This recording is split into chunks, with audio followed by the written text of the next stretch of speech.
that you take, you can kill those. The tough penalties usually they're tougher to kill, but it's a lot of hard work. It's just you're down a man. Obviously, you got to try to outwork the other team's power play and gain momentum for your team. Explain the lanes in a penalty kill. You're playing the box, obviously, but to the average fan, what does that mean? Well, just getting in the shooting lane, trying to make the puck go through you to get to the net. Sometimes you're in the lane and it just misses you. And last night one of the goals, I was in the lane, but I knew it just slid by my shin pad, and I'm like, oh, geez, you can just tell this could be trouble. And it was. So sometimes it's hard to get in the lane. Guys are pretty smart players now to try and get out of lanes, especially some defensemen. Dan Boyle does it really well. Drew does it really well too, sliding around guys. And shot blocking is such a big thing now. It's tougher and tougher to get pucks to the net, and not a lot of guys nowadays are sliding and going down, leaving their feet like it was when I first came in the league. A lot of guys would just I was taught that way in Edmonton to you leave your feet, you slide down, and you take away the lane. But now guys read that well and they step around you. So it's smarter hockey. How has your role changed as you've aged as a hockey player? I think just trying to be good on both sides of the puck, trying to play important situations, and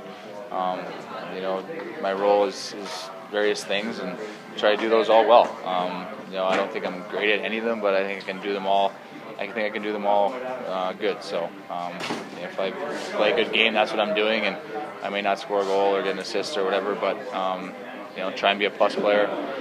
Try and keep, play some offensive zone time and chip in offensively when we can, and playing the PK. If I get some power play time, that's great. And try and chip in. Let me ask you a game-specific thing. Last night's game, when Muzzin defended a teammate, obviously that's what you want to do, but then this whole thing, the instigator rule with the mask. We'll talk about that, because fans are saying, what does that mean?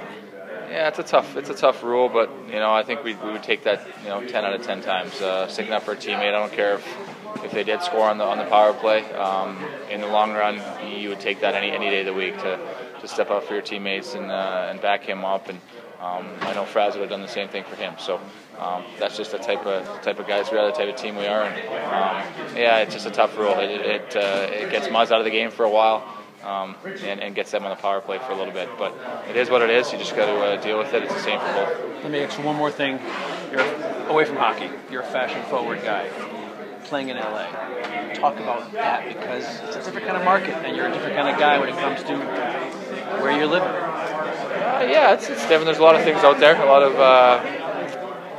lot of things to see and do, and you just got to make sure you're focused on your main thing, and that's playing the game of hockey. And during the season, it's definitely one thing. There's not a lot of downtime. When you get that downtime, you got to make sure you're resting and taking care of your body. And there's 2 days of the week during the season, non-game day and game day, and that's it. And that's basically how we are as hockey players. And LA is a great place to live. It's obviously a huge city, but there's a lot of little pockets in there and we live in a great one. We live in the South Bay, which is a great area, a great place to grow up, and for guys that have kids, it's a great place to have kids, and a lot of outdoors things to do and things to do in general. So it's fun.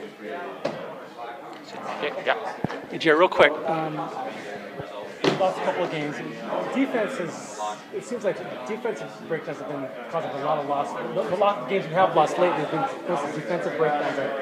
What's your take on all that? I know this, not having Mitchell and Green doesn't help, but what's your take on that? Well, I think just supporting each other better, communicating when there's a tough play to make under pressure, trying to make that and not turn pucks over. We had a couple turnovers last night that we were in our own zone for a while, extended period of time, and that tires you out. It tires you out. It tires the team out, and it deflates your team a little bit. So, just more communication, more patience under pressure with the puck, composure with the puck under pressure, and to try to get through those plays and get through our own zone into the neutral zone into their zone.